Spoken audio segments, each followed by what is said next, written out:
As makeup artists, we often have many devices that we can choose from. Today I'm going to show you our S-One compressor. First, we're going to take our S-One compressor and our air hose.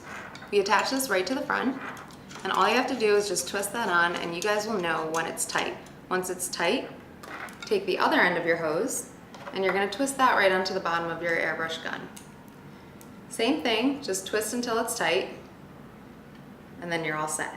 We can rest this right in our holder for now as we take the other end of our compressor, and we're going to plug that into a 3-prong outlet that's 110 voltage. Now you're pretty much ready to go. The switch is on the back, just flip that up, and just like that, you're ready. Our S-One compressor is compatible with our SP35 gun, our SP40, as well as our AirPod conversion gun, which allows you to connect our AirPod Pro, as well as any of our pre-filled AirPods.